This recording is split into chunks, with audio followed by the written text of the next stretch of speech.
Subtractive EQ for dialogue or voiceovers or really anything. This is the Time Preservation Society's Wicked Quick Ones. I'm Ellen Ripley. All right, so I'm going to get on the computer and show you what I do for Subtractive EQ. And I'll show you just a basic, quick little tutorial kind of thing on how you can just take out some of the pointy frequencies from the recordings you do of dialogue or such. And it works with anything you record. So I'll just show you what I quickly do. And so let's go on the computer and let's do it. Okay, I'm inside Studio 16 Pro. It's my DAW of choice, and I have something I pre-recorded. Here's what it sounds like. I'm currently talking into the Rode NT1A. I chose the Rode NT1A because it has some frequency issues, especially near the top, in my opinion. It's a bit brittle in the top, and this is a good mic to use for demonstration purposes for Subtractive EQ. Well, I hope this is enough. Okay, so I just recorded that earlier, and what I wanted to show you is how to use Subtractive EQ. So what I've done is I've got Pro EQ here. I'd like to give you a quick crash course on frequency. So if you know how this all works, then skip this, but I'm going to give you a quick crash course. Humans can hear from 20 hertz, which is the bottom here, to 20,000 hertz, which is 20 kilohertz when we're born. As we age, our ability to hear higher frequencies begins to diminish. So hertz is a unit of measurement that denotes frequency per second. Sound is waves traveling through the air molecules like ripples in a pond. 1 hertz is one event or one wave per second. As the waves come in faster and faster per second, the pitch goes up. So 20 hertz is 20 waves in a second. 20 kilohertz is 20,000 waves per second. So all sounds have certain combinations of frequencies that resonate and smash around each other, including harmonic frequencies, which are like sympathetic vibrations across many octaves. Yes, octaves. Some EQs even have a piano roll that will help identify which note corresponds to which frequency. In this one, you can see right here. You can see the notes corresponding to the frequencies right there. So that's what frequency is. So if you tune your guitar to, let's say, 440 concert pitch, I'm sure you've heard that before if you're a musician, you are actually tuning your A note to match 440 hertz, the universal agreed upon standard.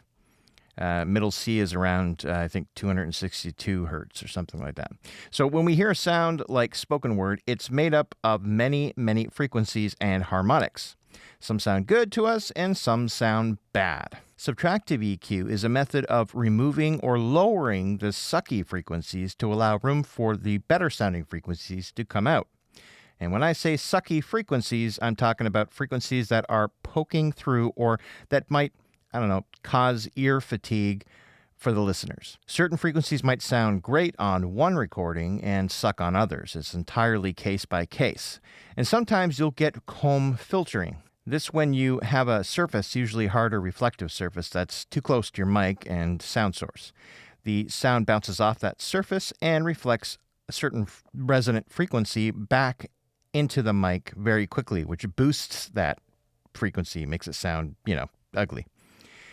If you were in a wooden box and talked, the sound is pretty identifiable. It's comb filtering central in a box. In this case, it's hard or even impossible sometimes to remove, but we can help by finding and reducing that resonant frequency.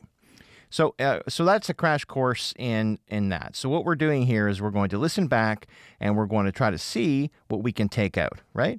And I actually recorded this with the Rode NT1A on top of a desk, so there you can hear a bit of the desk comb filtering coming through. So let's have a listen, and let's do the first thing that you always do with spoken word or musical instruments or whatever. That is, determine what is not needed at all and take it out. So the first thing we're going to do for sure is put on a high pass. A high pass is just this curve here, carving out the low frequencies, letting the high pass, right? And then there's a low pass filter, which I'll have to turn that on here. There we go. Low pass filter is the exact same thing, letting the low amounts pass and cutting off the high. So it's kind of like a high cut and a low cut here. So the first thing we want to do is take off whatever we do not need, because what happens is energy builds up all inside here. So in this particular example, you've got voice. And the voice has a whole bunch of rumblings you hear, air conditioning and things in the house or the room tone, all that kind of crap just kind of builds up here. When you have track after track after track after track of all these different, different frequencies, they'll build up. Even though there's not much happening over here, you will see over time that the energy builds up, and then it peaks out your compressors, peaks out everything. It's just not needed. So the first thing we got to do is cut that out. So let's listen, and let's take it out where we don't need it. I'm currently talking into the Rode NT1A. See, I've already cut too much out, and you can tell because the voice got thin. There's no low end, right? I chose the Rode NT1A. So let's bring it back until it's not affecting the voice anymore. So I say it's around, 80 hertz or something like that. Because it has some frequency issues, especially near the top, in my opinion. It's a bit brittle in the top, and this is a good mic to use for demonstration purposes So that's fine. So there we go. So we just cut out all that rumble. So there's that rumble there that absolutely serves no purpose whatsoever. All it is doing is taking up bandwidth. So let's go over to the low pass. Subtractive EQ. Well, I hope this is enough. I'm currently talking into... Okay, so the thing about the low pass here is that some hearing as you age in the high end kind of disappears, and you can't really hear those high frequencies. When you're really young, you can hear them easily. As you age, you can't. I know a lot of guys that do dialogue editing and re-recording, mixing, and stuff like that, and they will cut at 12 kilohertz or 12,000 hertz. I think that's a bit, to me, that seems a bit too much getting it cut off, so I usually stay around 15. To the Rode NT1A.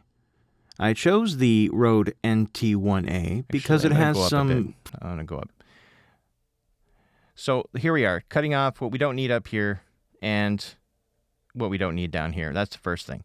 The next thing is we're going to find out where that boxiness sounds, because you can hear that comb filtering happening. I don't know if you can hear it, but I certainly can. So let's find that out. And how we do that is by hunting, frequency hunting.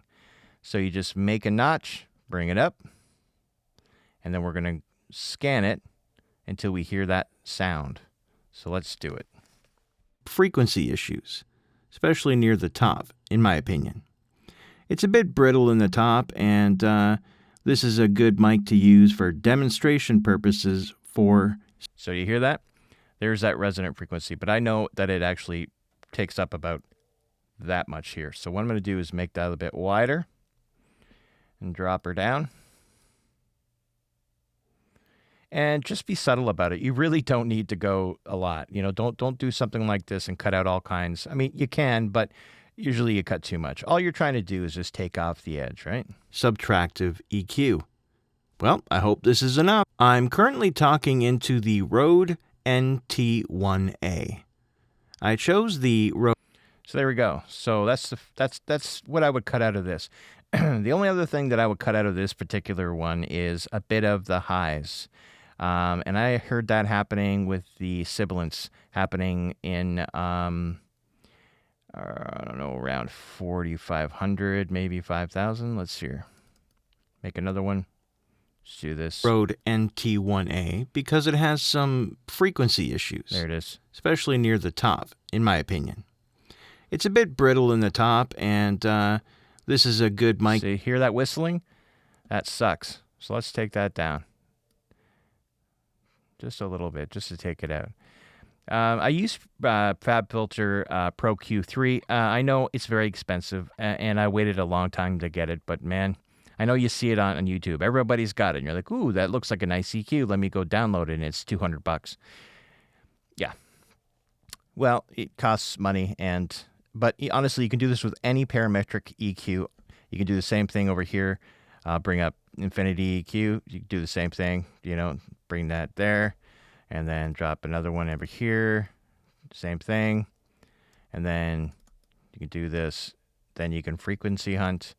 And this is Slate's Infinity EQ. So it really, you could do it on anything. I'm just doing it in Pro Q3 because I absolutely love it.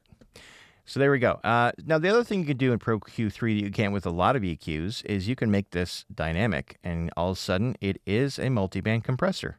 To use for demonstration purposes for subtractive EQ. So what I'm doing is it's only cutting it when it pokes through, thereby leaving the rest of the words alone, and every time sibilance comes through, it activates. EQ. Well, I hope this is enough. I'm currently talking into the Rode NT1A. I chose the... Okay, so you can do this all night long. You can make another one, and you can... Rode NT1A, because it has some frequency issues, especially near the top. See here, those whistles? That's what you don't want. Now, you can go and notch these out as much as you want, but I tend to not want to affect it too much. I don't want to do it too much. I just do a little bit because a little dab will do you. Too much and you don't realize, because you're working on it for a while, your ears are all spent and you don't realize you've cut out so much that it sounds really bad. So all you want to do is, if you have a good mic and it sounds decent, you just want to, not record over top of a desktop if you can help it. But if you do, then all I did was found that resonant frequency here, just cut it out a bit. And let's hear the difference. In my opinion. There's off. It's a bit brittle in the top, and this is a good mic to use for demonstration. Now it's on. And this is a good mic to use for demonstration purposes for subtractive EQ. Well, I hope this is enough. I'm currently talking into the Rode NT1A. I chose the Rode NT1A. Yeah, there's a little bit more in here that I could probably take out. But anyway, you get the idea. So that's the first step. And that way there's no lows, no super highs that are unneeded. The next step, you would use compressors or, limiters, and you'd build it up and however you want to do. But now you don't have any low ends that's unnecessarily tripping the compressor when it doesn't need to. And you stick to what it is. So there you go. Just a real simple subtractive EQ setup. So that's how I do the subtractive EQ. Really, really easy. Once you get used to it, if you do it enough, it becomes second nature. And also, you can train yourself to hear the different resonant frequencies and kind of know where they're at. So you can hear something back, and that's it. So this is why I like the MDR 7506s. These guys right here. I like them because they reveal all the resonant frequencies, especially in the higher end, really easily. So there you go. Anyway, that's my wicked quick ones.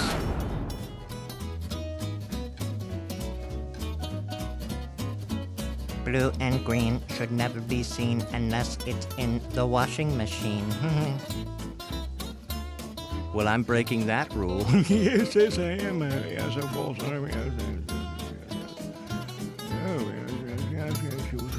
Yes, actually.